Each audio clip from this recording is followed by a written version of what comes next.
రాష్ట్రంలో micro small medium పరిశ్రమలను మరింత ప్రోత్సహించేందుకు చర్యలు చేపట్టింది సర్కార్. ఇందుకోసం ప్రత్యేక పాలసీ రూపొందించింది. హైదరాబాద్ శిల్పకళా వేదికలో జరుగుతున్న కార్యక్రమంలో CM Revanth Reddy, deputy CM Bhatti Vikramarka, మంత్రి Sridhar Babu MSME 2024 policy release చేశారు. సీఎం రేవంత్ మాట్లాడుతున్నారు. లైవ్ చూద్దాం. ఉపాధి అవకాశాలు కల్పించి తెలంగాణ రాష్ట్ర సంపదను పెంపొందించడానికి అవసరమైన ప్రోత్సాహాన్ని అందించాలనే ఈరోజు మా మంత్రివర్గం ఇక్కడికి వచ్చి మీరు చేసిన సూచనలను తీసుకోవడమే కాకుండా మా విధి విధానాలను కూడా మీ ముందు ప్రస్తావించడం జరిగింది. ప్రధానంగా మీకు అందరికీ తెలుసు, ఈ దేశం పివి నరసింహారావు గారు ప్రధానమంత్రి కాకంటే ముందు క్లోజ్డ్ ఎకానమీ, దేశం యొక్క ఆర్థిక పరిస్థితి దెబ్బతింటున్న సందర్భంలో దేశ ప్రధానమంత్రిగా పివి నరసింహారావు గారు బాధ్యతలు చేపట్టిన తర్వాత ఓపెన్ ఎకానమీకి వారు పునాదులు వేయడం జరిగింది. అప్పటి వరకు ఇండియన్ ఎకానమీ క్లోజ్డ్ ఎకానమీగా ఉన్నప్పుడు అంతర్జాతీయ స్థాయి పెట్టుబడులు కానీ వేగంగా పరిశ్రమల విధానం కానీ రాలేదు.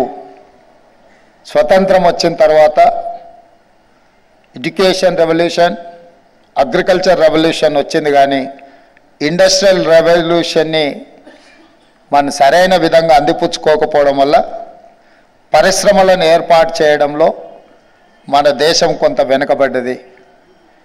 కానీ పివి నరసింహారావు గారు ఈ దేశానికి ప్రధానమంత్రి అయిన తర్వాత ఇండస్ట్రియల్ పాలసీలో తీసుకొచ్చిన మార్పులు, పెట్టుబడుల విధానంలో తీసుకొచ్చిన సరళీకృత విధానాలు, క్లోజ్డ్ ఎకానమీగా ఉన్న ఇండియన్ ఎకానమీ ఓపెన్ ఎకానమీగా ఎల్పిజి, లిబరలైజేషన్, ప్రైవేటైజేషన్, గ్లోబలైజేషన్, అంటే ప్రపంచంతో మనం పోటీ పడే విధంగా మన విధి విధానాలను మార్చి ఆనాడు వారు ప్రధానమంత్రిగా, శ్రీ మన్మోహన్ సింగ్ గారు ఆర్థిక మంత్రిగా ఈ దేశంలో గొప్ప విధానాలను తీసుకురావడంతో ఈరోజు భారతదేశము ప్రపంచ దేశాలతో పోటీ పడగలిగిన స్థాయికి మనం ఈరోజు రాణించినాం. ఆ పివి నరసింహారావు గారు మంతని శాసనసభ నియోజకవర్గం నుంచి వారు శాసనసభ్యులుగా పనిచేసి తెలంగాణ రాష్ట్రానికి ముఖ్యమంత్రిగా ప్రాతినిధ్యం వహించారు. వారి తర్వాత మళ్ళీ ఈనాడు అదే మంతని శాసనసభ నియోజకవర్గం నుంచి మిత్రుడు దుద్దిల్ల శ్రీధర్ బాబు గారు ప్రాతినిధ్యం వహిస్తూ ఈరోజు తెలంగాణ పారిశ్రామిక విధానాలను దళితులకు, గిరిజనులకు, మహిళలకు అందుబాటులోకి తీసుకొచ్చి వాళ్ళకు ఇన్సెంటివ్స్ ఇవ్వడమే కాకుండా వాళ్ళను ప్రోత్సహించాలి, సూక్ష్మ, చిన్న మరియు మధ్య తరహా పరిశ్రమలను తెలంగాణ రాష్ట్రంలో నెలకొల్పడానికి అవసరమైన వాతావరణాన్ని సృష్టించాలి అని చెప్పి వారింత గొప్ప కార్యక్రమాన్ని తీసుకున్నారు. వారిని మనస్ఫూర్తిగా నేను అభినందిస్తున్నా.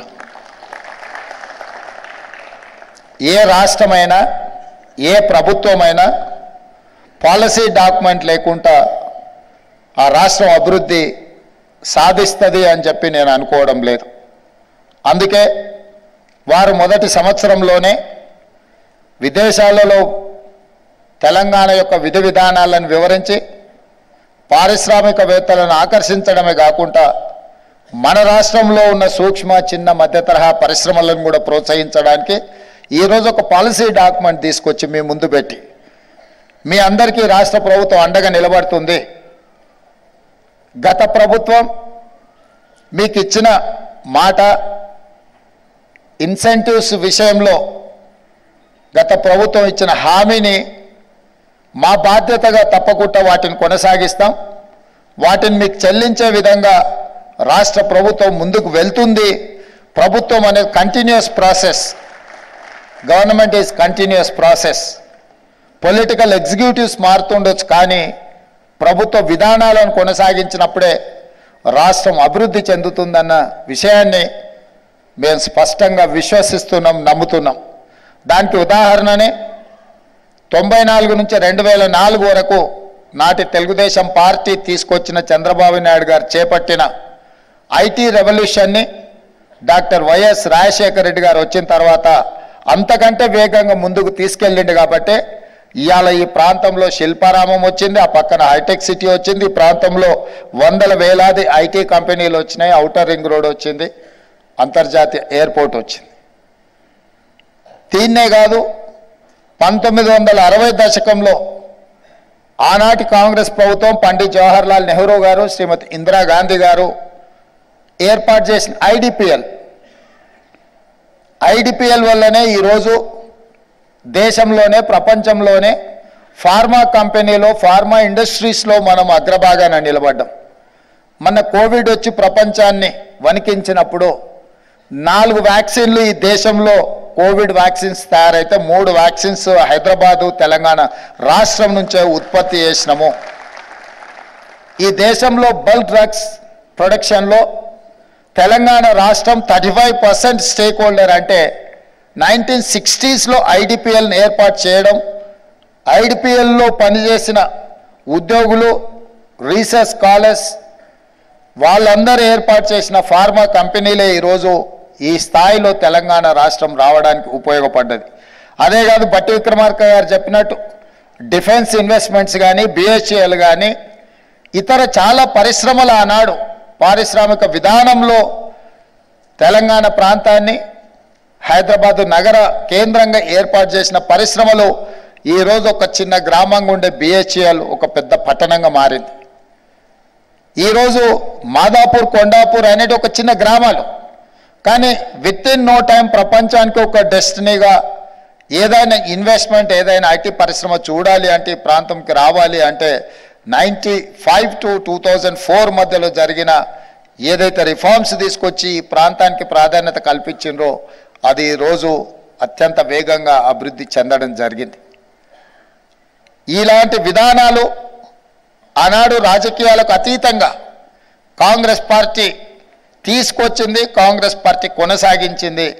అందుకే ఈరోజు తెలంగాణ రాష్ట్రం అగ్రభాగాన ఐటీలో కానీ ఫార్మా రంగంలో కానీ ఈరోజు మనం రాణించగలుగుతున్నాం. పరిపాలనలో అనుభవం ఉన్న మేము కాంగ్రెస్ పార్టీ పరిపాలన విషయంలో ప్రభుత్వ విధానాలు, పరిశ్రమల ఏర్పాటు విధానంలో మాకు ఎలాంటి బేసిజాలు లేవు. మంచి పనులు ఎవరు చేసినా వాటిని కొనసాగిస్తాం. మంచి పనులు కొనసాగించడానికి కొంత కష్టమైన ఆ కష్టాలకు నిలబడి ఆ విధానాలని ముందుకు తీసుకువెళ్తాం. అదేవిధంగా కొన్ని రాష్ట్ర ప్రయోజనానికి విఘాతం కలిగించే అంశాలు ఏమైనా ఉంటే వాటిని తొలగించి నూతన విధి విధానాలను ఖరారు చేయడానికి మా ప్రభుత్వం ఏమాత్రం వెనక్కి పోదు. అందుకే మిత్రులారా, ఇప్పటిదాకా మా మిత్రులు చెప్పినట్టు చాలా వరకు తెలంగాణ రాష్ట్రంలో పట్టాలు పొంది విద్యార్థులు బయటకు వస్తున్నారు, కానీ ఉద్యోగ ఉపాధి అవకాశాలకు వెళ్ళినప్పుడు వాళ్ళు తెచ్చుకున్న పట్టా అక్కడ ఉన్న అవసరాలకు సరిపోవడం లేదు. ఈరోజు they are getting certificates, degrees or PGs, PhD, కానీ నిజంగా ఉద్యోగానికి వెళ్ళినప్పుడు, ఉపాధి కోసం వెళ్ళినప్పుడు ఈ చదువుకు అక్కడి అవసరానికి దెర్ ఇస్ ఎ గ్యాప్. అందుకోసమే ఈరోజు ప్రతి సంవత్సరం మన దగ్గర నుంచి 1,00,000 పైగా ఇంజనీరింగ్ స్టూడెంట్స్ బయటకు వస్తున్నారు. అందరికీ ఉద్యోగాలు దొరకడం లేదు, అందులో కొందరికి మాత్రమే దొరుకుతున్నాయి. వీటన్నిటిని కూడా మేము క్రెడాయితో కానీ లేకపోతే ఎన్ఏసి నేషనల్ అకాడమీ ఆఫ్ కన్స్ట్రక్షన్స్తో వాళ్ళతో కానీ ఇతర పారిశ్రామికవేత్తలతో ఏర్పాటు చేసిన సమావేశాలలో చాలా ఉద్యోగాలు మా పరిశ్రమలలో ఉన్నాయి, కానీ స్కిల్డ్ ఎంప్లాయీస్ ఎవరు మాకు దొరకడం లేదు, వెల్ ట్రైన్డ్ ఎవరు రావడం లేదు. దీనికి ఏదో ఒక పరిష్కారం చూడాలి అని వాళ్ళు మాకు సూచన చేశారు. వారి సూచనల్ని ఆలోచన చేసి టాటా ఇండస్ట్రీస్ వాళ్ళతో మాట్లాడి మనం ఒకప్పుడు ఇండస్ట్రియల్ ట్రైనింగ్ ఇన్స్టిట్యూట్గా పెట్టుకున్నవి ఈ తెలంగాణ రాష్ట్రంలో 65 ఉన్నాయి, కానీ అక్కడ 40 సంవత్సరాల క్రితం నిర్ణయించిన సిలబస్ను వాళ్ళకు బోధించడం వల్ల వాళ్ళు సర్టిఫికెట్ తీసుకొని బయటకు వస్తే వాళ్ళకి ఇక్కడ ఉండే ఉద్యోగానికి వాళ్ళకున్న సర్టిఫికెట్కి అసలు సంబంధం లేకుండా పోతుంది. అందుకే టాటా ఇన్స్టిట్యూట్తో మాట్లాడి వాటిని అప్గ్రేడ్ చేయడానికి ఐటీఐలను కాస్త అడ్వాన్స్డ్ టెక్నాలజీ సెంటర్స్గా అక్కడ సాంకేతిక నైపుణ్యాన్ని అభివృద్ధి చేసి సిలబస్ను మార్చి వాళ్ళకి అక్కడ ట్రైనింగ్ ఇచ్చి అక్కడి నుంచే వాళ్లకు పరిశ్రమలకు ఉద్యోగ ఉపాధి అవకాశాలు కల్పించడానికి కాంగ్రెస్ పార్టీ ప్రభుత్వాన్ని ఏర్పాటు చేసిన మరుక్షణం టాటా యాజమాన్యంతో మాట్లాడి 2400 కోట్ల రూపాయలతో వాటిని ఆధునీకరించే పనిలో మా ప్రభుత్వం నిమగ్నమైంది. 2400 కోట్లల్లో ప్రభుత్వం నిధులు పెట్టిందని మీరు అనుకుంటే పొరపాటు. కేవలం 300 కోట్ల రూపాయలు మాత్రమే రాష్ట్ర ప్రభుత్వం కేటాయిస్తే 2100 కోట్ల రూపాయలను టాటా పరిశ్రమ సిఎస్ఆర్ ఫండ్స్ ద్వారా పెట్టి తెలంగాణ రాష్ట్రంలో వేలాది లక్షలాది నిరుద్యోగ యువకులకు శిక్షణనిచ్చి ప్రయోజకులుగా మార్చి వాళ్ళకు ఉద్యోగ ఉపాధి అవకాశాలు కల్పించడానికి ఆ సంస్థ ముందుకు వచ్చింది. ఇది డిప్లొమా లెవెల్ కోర్సెస్, కానీ డిగ్రీ లెవెల్లో కూడా అప్గ్రేడ్ చేయాల్సిన అవసరం ఉంది. స్కిల్ అప్గ్రేడేషన్ అనేది చాలా అవసరం అని గుర్తించి అందుకే ఇండియాలో ఉండే బెస్ట్ ఇన్స్టిట్యూట్స్ని అన్నిటినీ స్టడీ చేసినాం, యూనివర్సిటీని స్టడీ చేసినాం, మన దగ్గర ఉన్న ఐఎస్బిని స్టడీ చేసినాం, IIITని స్టడీ చేసినాం, ఒడిశాలో ఉన్న యూనివర్సిటీస్ని చూసినాం, ఢిల్లీలో ఉన్న యూనివర్సిటీస్ని చూసినాం. వీటన్నిటినీ స్టడీ చేసిన తర్వాత ఒక నూతన విధానంతో పబ్లిక్ ప్రైవేట్ పార్ట్నర్షిప్లో యంగ్ ఇండియా స్కిల్స్ యూనివర్సిటీని తెలంగాణ రాష్ట్రంలో మనం ప్రారంభించుకొని ఇండస్ట్రీ డ్రివెన్ యూనివర్సిటీగా అక్కడ శిక్షణ పొందిన ప్రతి వాడికి ఉద్యోగం కల్పించే విధంగా పారిశ్రామికవేత్తలనే అందులో భాగస్వాములుగా చేసి అక్కడ స్టూడెంట్ సెలక్షన్స్ నుంచి క్యాంపస్ నిర్వహణ వరకు అక్కడ ఏ సిలబస్తో వాళ్ళకి శిక్షణ ఇవ్వాలనో కూడా ఇండస్ట్రియలిస్టులే నిర్ణయించే విధంగా ఆ యూనివర్సిటీకి గవర్నమెంట్ వైపు నుంచి ఛాన్సలర్గా కాకుండా ఈరోజు చైర్పర్సన్గా ఆనంద్ మహేంద్ర ఆటోమొబైల్ గ్రూప్స్ చైర్మన్ని మనం పర్సనల్గా తెలంగాణ రాష్ట్ర ముఖ్యమంత్రిగా రిక్వెస్ట్ చేసి వారిని ఆ యూనివర్సిటీకి చైర్పర్సన్గా ఉండేటట్టు ఒప్పించినాం. రేపు వారితోని తెలంగాణ రాష్ట్రంలో ఉన్న ఐటీ, ఫార్మా, అదర్ ఇండస్ట్రియలిస్టులతో అందరితో ఒక సమావేశాన్ని ఏర్పాటు చేసినాం. దాని నిర్వహణకు అవసరమైన కార్పస్ ఫండ్ను కూడా ఇండస్ట్రియలిస్టుల నుంచే కలెక్ట్ చేయాలనుకుంటున్నాం. మా జయేష్ రంజన్ గారు దీన్ని కోఆర్డినేట్ చేస్తున్నారు. నాకు తెలిసి రేపు ఒక్కరోజే, రేపు ఈవినింగ్ ఆనంద్ మహేంద్రతో ఏర్పాటు చేసిన ఈ పారిశ్రామికవేత్తలతో ఒక చిన్న గెట్ టుగెదర్ మినిమం 300 నుంచి 500 కోట్ల రూపాయల పరిశ్రమలు ఈ యూనివర్సిటీని నిర్వహించడానికి ఇవ్వడానికి ముందుకు వచ్చి ఒక కార్పస్ ఫండ్ క్రియేట్ చేసి బడ్జెట్ కన్స్ట్రెయిన్స్ లేకుండా, ఆర్థిక ఇబ్బందులు లేకుండా యూనివర్సిటీని నిర్వహించడమే కాకుండా గ్రామీణ ప్రాంతాలలో ఉన్న చదువుకున్న నిరుద్యోగ యువకులకు శిక్షణ ఇవ్వడం ద్వారా ఉద్యోగ ఉపాధి అవకాశాలు కల్పించడానికి ఈ ప్రభుత్వం విధి విధానాలను ఖరారు చేసింది. ముందుకొచ్చిన పారిశ్రామికవేత్తలందరూ కూడా ఆనంద్ మహేంద్ర లాంటి వ్యక్తులకు తెలంగాణ రాష్ట్ర ప్రభుత్వం తరఫున కృతజ్ఞతలు తెలియజేస్తున్నాం. ఇది రాజకీయ ప్రయోజనం కోసం కాదు. ప్రతి సంవత్సరం 1,00,000 మంది ఇంజనీరింగ్ గ్రాడ్యుయేట్స్ బయటకు వస్తే చాలామంది ఇంజనీరింగ్ చదువుకున్న ఉద్యోగం రావడం లేదంటారు. ఉద్యోగాలు ఇప్పించమని వాళ్ళ తల్లిదండ్రులు మా దగ్గరకు వస్తారు. 15,000, 20,000 కూడా 15,000 అయినా సరే సార్ మా పిల్లోడికి ఉద్యోగం ఇప్పించండి అంటారు. ఇంజనీరింగ్ గ్రాడ్యుయేట్ ఇంత తక్కువ శాలరీకి ఎందుకు పని చేస్తుండో? ఏదైనా కన్స్ట్రక్షన్ కంపెనీ సైడ్ కొంచెం ఫీల్డ్ ఎక్స్పీరియన్స్ ఉండి ప్రాక్టికల్గా అనుభవం ఉన్న వాళ్ళని చూస్తే 40,000, 50,000 తక్కువ కాకుండా ఎవరు రావడం లేదు. అంటే ఎక్కడైతే సాంకేతిక నైపుణ్యం లోపించిందో వాళ్ళకు ఉద్యోగ అవకాశాలు రావడం లేదు. అందుకే వాళ్ళందరికీ కూడా స్కిల్ అప్గ్రేడ్ చేసి వాళ్ళకి శిక్షణ ఇవ్వడం ద్వారా పరిశ్రమలకు సాంకేతిక నైపుణ్యం ఉన్న నిరుద్యోగ యువకులను అందుబాటులోకి తీసుకొస్తే పరిశ్రమలు బలపడతాయి, పరిశ్రమలలో ఉత్పత్తి పెరుగుతుంది, తెలంగాణ రాష్ట్ర ఆర్థిక విధానము పెరుగుతుంది అని మా ప్రభుత్వం బలంగా విశ్వసించడం వల్ల ఈరోజు ఆ విధానాన్ని కూడా తీసుకొని ముందుకు వచ్చినాం. ఇదే కాకుండా ఈరోజు వ్యవసాయం దండగా కాదు, వ్యవసాయం పండుగ అని మా ప్రభుత్వం యొక్క ఆలోచన, మా విధానం. అందుకే రైతులకు ఉచిత విద్యుత్ ఇచ్చినాం, రైతులకు రుణమాఫీ చేసినాం, రైతులకు సబ్సిడీలో ఇత్తనాలు ఇచ్చినాం, రైతులకు సబ్సిడీలో ఎరువులు ఇచ్చినాం, రైతులకు సబ్సిడీలో వ్యవసాయ పనిముట్లను ఇచ్చినాం. అయినా రైతుల జీవితాలలో మార్పు రావడం లేదు, ఆర్థికంగా నిలదొక్కుకోవడం లేదు. ఈరోజు కూడా రైతులు ఆత్మహత్యలు చేసుకునే పరిస్థితి ఉన్నది. దీన్ని నిశ్చితంగా గమనించాల్సిన అవసరం తెలంగాణ సమాజానికి ఉన్నది. నిన్నగాక మొన్న బట్టి విక్రమార్క గారి సహకారంతో 2 లక్షల రూపాయల వరకు రుణమాఫీని 18,000 కోట్ల రూపాయలను 27 రోజుల్లో రైతుల ఖాతాలో వేసి రైతులకు రుణ విముక్తులను కలిగించిన చర్యలు కూడా చేపట్టినాం. అయినా రైతుల కష్టాలు తీరడం లేదు. గ్రామీణ ప్రాంతం నుంచి వచ్చిన నేను దీన్ని నిశితంగా గమనించి పరిశీలించి మీ ముందు ఉంచుతున్న మాట ఏంది అని అంటే, కుటుంబంలో చాలామంది వ్యవసాయం మీదనే ఆధారపడడం వల్ల వ్యవసాయం ద్వారా వచ్చిన ఆదాయం కుటుంబానికి సరిపోవడం లేదు. ఒక కుటుంబంలో 10 మంది ఉంటే 10లో 8 మంది వాళ్ళకున్న 5 ఎకరాల భూమి మీద వ్యవసాయం మీదనే ఆధారపడడం వల్ల 5 ఎకరాలలో పండించిన పంట కుటుంబంలో ఉండే 8 మందికి ఖర్చులకు, అవసరాలకు, ఆర్థిక ఎదుగుదలకు ఉపయోగపడడం లేదు. అందుకే ఈరోజు తెలంగాణ రైతాంగానికి నా సూచన, నా విజ్ఞప్తి, కుటుంబం వ్యవసాయం వదలొద్దు. Agriculture is our culture. ఈ అగ్రికల్చర్లో మన కుటుంబం అంతా కూరుకపోతే మనం అప్పుల్లోనే ఉంటాము. అందుకే కుటుంబంలో 2 3 వ్యవసాయం చేస్తే మిగతా వాళ్ళు వ్యవసాయం నుంచి బయటకు వచ్చి ఉద్యోగ ఉపాధి అవకాశాలలో రాణించాలి, వ్యాపారాలలో ఎదగాలి. అప్పుడే మన కుటుంబాలు ఆర్థికంగా ఎదుగుతాయి. చాలామంది ఈరోజు కృష్ణా, గుంటూరు జిల్లాల నుంచి మొదలు పెడితే నిజామాబాద్, ఖమ్మం లాంటి జిల్లాలలో ఉన్న రైతుల కుటుంబాలు ఒకప్పుడు గొప్ప వ్యవసాయదారులుగా ఉన్న వాళ్ళు కూడా వాళ్ళ పిల్లలను ఐటీ సైడ్ చదివించడం వల్ల, వాళ్ళు ఐటీ నిపుణులుగా అమెరికాలకు, ఇతర దేశాలకు వెళ్ళడం వల్ల ఆ కుటుంబాలు ఆర్థికంగా ఎంతో ఎదిగినాయి.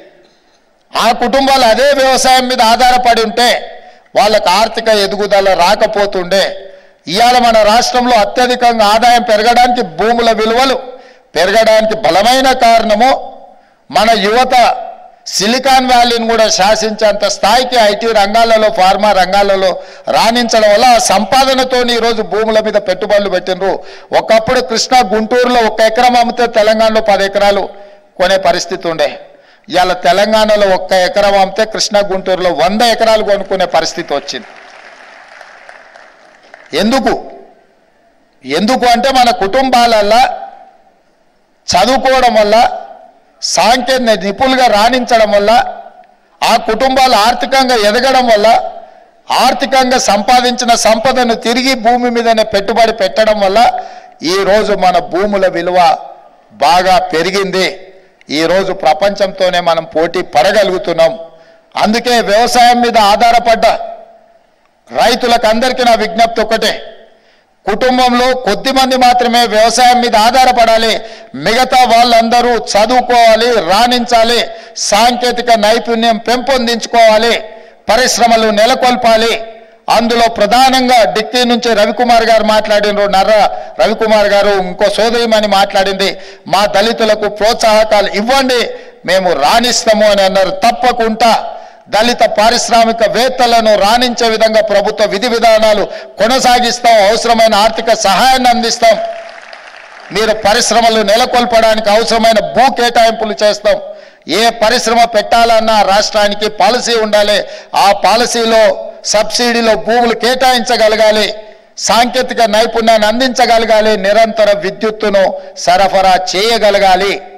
సాంకేతిక నైపుణ్యం ఉన్న వాళ్లకు ఎంప్లాయీస్ని మనం ప్రొవైడ్ చేయగలిగినప్పుడు తప్పకుండా చైనాతో పోటీపడి చైనా కంటే కూడా గొప్పగా రాణించగలం.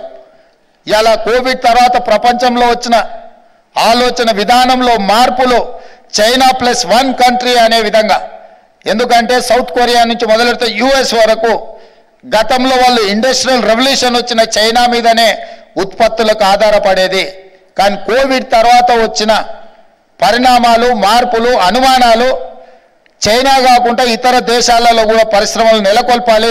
ఆ పరిశ్రమల దగ్గర మా ఉత్పత్తులు, మాకు అవసరమైన ఉత్పత్తి అక్కడ జరగాలి అని ఈరోజు ఇతర దేశాలు ఆలోచన చేస్తున్నాయి. ఆ దేశాలన్నీ కూడా ఈ మధ్యకాలంలో నేను, శ్రీధర్ బాబు గారు యుఎస్, సౌత్ కొరియా చాలా దేశాలు పెట్టుబడుల గురించి మేము మాట్లాడినాం, పారిశ్రామికవేత్తలను కలిసినాం. వాళ్ళ ఆలోచన ఒక్కటే, చైనాకు ప్రత్యామ్నాయంగా ఉన్న దేశంలో పెట్టుబడులు పెట్టాలి అని అనుకుంటున్నారు.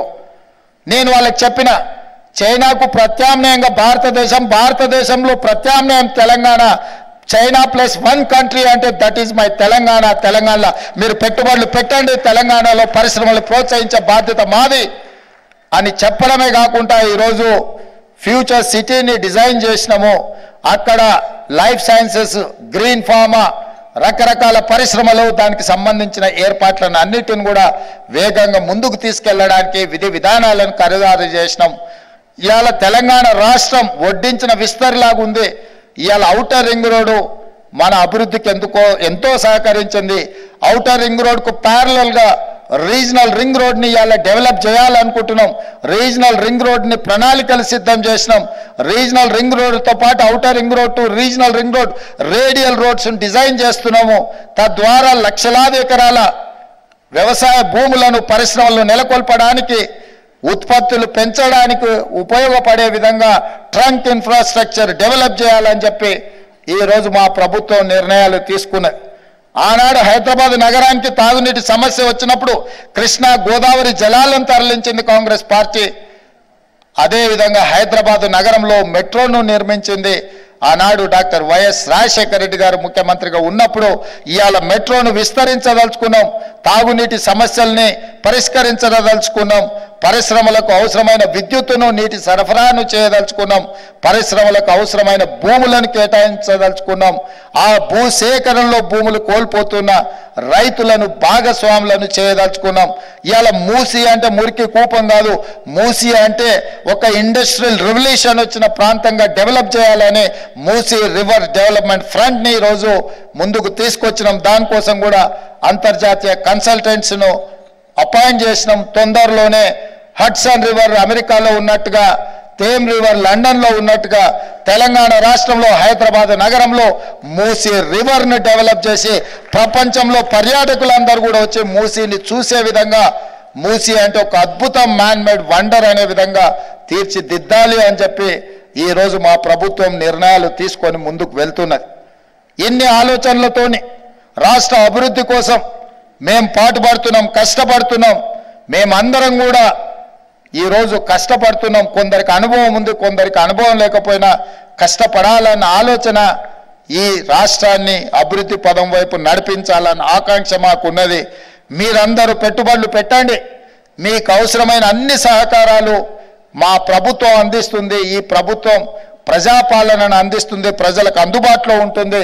ఎప్పుడు ఎవరైనా ఈ ప్రభుత్వాన్ని కలవచ్చు. ఈ ప్రభుత్వం గడీల మధ్యన లేదు, ఈ ప్రభుత్వం ప్రజల మధ్యన ఉంది. ఈ ప్రభుత్వ కార్యాలయాల దర్వాజాలు బార్లా తెరిచి ఉన్నాయి. ఎప్పుడైనా మీరు రావచ్చు, మీరు చెప్పొచ్చు. మీరు చేసే విలువైన సూచనల్ని మా ప్రభుత్వం తప్పకుండా పాటిస్తుంది. ఎప్పుడైతే దళితులు, గిరిజనులు ఆర్థికంగా ఎదుగుతారో, మహిళలు ఆర్థికంగా నిలదొక్కుంటారో, ముఖ్యంగా ఆర్థిక వ్యవస్థ మహిళల చేతుల్లో ఉన్నప్పుడే ఆ కుటుంబం బాగుపడుతుంది. ఏ గ్రామంలో అమ్మ చేతిలో పెత్తనం ఉంటుందో ఆ కుటుంబం బాగుపడ్డది మేము కళ్ళతో చూసినాం. అందుకే 63 లక్షల మంది సెల్ఫ్ హెల్ప్ గ్రూపు మహిళల్ని 1 కోటి మందికి పెంచాలి, 1 కోటి మందిని కోటీశ్వరులను చెయ్యాలన్న లక్ష్యంతోనే మా ప్రభుత్వం ప్రణాళికలు సిద్ధం చేస్తుంది. ఇదే శిల్పారామం పక్కనే నైట్ బజార్ అని చెప్పి 3 ఎకరాల పైన ఈరోజు ఆ ప్రాంతాన్ని సెల్ఫ్ హెల్ప్ గ్రూప్లకు కేటాయించడం, వాళ్ళు చేసే ఉత్పత్తులను అక్కడ ప్రపంచానికి పరిచయం చేసే విధంగా, మార్కెటింగ్ చేసుకునే విధంగా 3 ఎకరాల స్థలాన్ని మహిళలకు కేటాయించి తొందరలోనే అక్కడ మహిళలు చేసే ఉత్పత్తి, వాళ్ళ వస్తువులన్నిటిని కూడా అక్కడ ప్రదర్శించడానికి, అక్కడ మార్కెటింగ్ చేయడానికి మా ప్రభుత్వం ముందుకు వచ్చింది. 1,00,000 కోట్ల రూపాయలు జీరో వడ్డీతోనే మహిళలకు రుణంగా ఇప్పించాలి అని చెప్పి ఈరోజు మా ప్రభుత్వం నిర్ణయం తీసుకున్నది. మా ఆర్థిక మంత్రి గారు ఆ దిశగా ప్రణాళికలు సిద్ధం చేస్తున్నాడు. ఇదే కాదు, గ్రామీణ ప్రాంతాలలో ఉన్న పాఠశాలలన్నిటి కూడా గతంలో విద్యా కమిటీల పేరు మీద రాజకీయాలు ఉండే. నేను వచ్చిన తర్వాత ఒక కలం పోటుతోని రద్దు చేసి అమ్మ ఆదర్శ పాఠశాల అని చెప్పి సెల్ఫ్ హెల్ప్ గ్రూప్లలో ఉండే మహిళలు ఎవరి పిల్లలైతే ప్రభుత్వ పాఠశాలలలో చదువుతున్నారో ఆ తల్లుల చేతుల్లోనే ఆ పాఠశాల నిర్వహణ మొత్తం వాళ్ళ చేతుల్లో పెట్టినాం. ఈరోజు ఆ పాఠశాలలో జరిగే అభివృద్ధి కార్యక్రమాలు కూడా వాళ్ళతోనే చేయిస్తున్నాం. రాష్ట్రంలో ప్రభుత్వ పాఠశాలలో 30 లక్షల మంది విద్యార్థులు చదువుకుంటున్నారు. వాళ్ళకు ప్రభుత్వం 2 జతల బట్టలు ఇస్తే సగం అకాడమిక్ ఇయర్ అయిపోయినాక కూడా వాళ్ళకి చేరేటివి కాదు. గతంలో వేరే వాళ్ళకు అవి కుట్టడానికి ఇచ్చేది. అన్ని రద్దు చేసి ఈ మహిళా సంఘాలకే అప్పచెప్తే స్కూలు తెరిచిన మొదటి రోజే 30 లక్షల డ్రెస్సులు వాళ్ళకు మొదటి రోజే అందించి ఈ మహిళలు పారిశ్రామికవేత్తలుగా రాణించారు. అంతకుముందు ఒక డ్రెస్ కుడితే 25 రూపాయలు ఉండే, దాన్ని 75 రూపాయలకు పెంచి ఆడబిడ్డలకు ఆర్థికంగా మనం నిలబడాలి అని మేము విధానాలలో మార్పు తీసుకొచ్చినాం. ఇవాళ గవర్నమెంట్ స్కూల్స్లో ఉచిత విద్యుత్తునిచ్చి కంప్యూటరీకరణ చేయడం ద్వారా ఏఐ ద్వారా టెక్నాలజీతోని పిల్లలకు చదువులు నేర్పించాలి. ఆ ప్రభుత్వ పాఠశాలల్లో చదువుకునే పేదల పిల్లలు డాక్టర్లు, లాయర్లు, ఇంజనీర్లుగా రాణించాలి. ఈ సమాజ నిర్మాణంలో వాళ్ళు భాగస్వాములు కావాలి, వాళ్ళు పారిశ్రామికవేత్తలుగా రాణించాలి అన్నదే మా ఆలోచన. వీటన్నిటిని మేము ముందుకు తీసుకెళ్ళాలి అంటే ఎంఎస్ఎంఈలు బలపడాలి. మీరు పెట్టే పరిశ్రమలు వాళ్ళకు ఉద్యోగ ఉపాధి అవకాశాలు కల్పించాలి. మీరు పెట్టే పరిశ్రమలకు ప్రభుత్వం అండగా నిలబడుతుంది. మీరందరూ కూడా కష్టపడండి. ఈ రాష్ట్ర నిర్మాణంలో, ఈ రాష్ట్ర ఆర్థిక ఎదుగుదలలో, ఈ రాష్ట్ర ఎకానమీని $1 ట్రిలియన్ తీసుకెళ్ళాలి అని అంటే ఈ పరిశ్రమలన్నీ కూడా రాణించాలి. ఈ పరిశ్రమలకు సంపూర్ణంగా మా ప్రభుత్వం సహకారం అందిస్తుంది. ఒక ఎంటర్‌ప్రెన్యూర్ అన్ని రకాలుగా అవగాహన ఉన్న వ్యక్తి ఈ శాఖకు మంత్రిగా ఉన్నారు. I'm happy for that.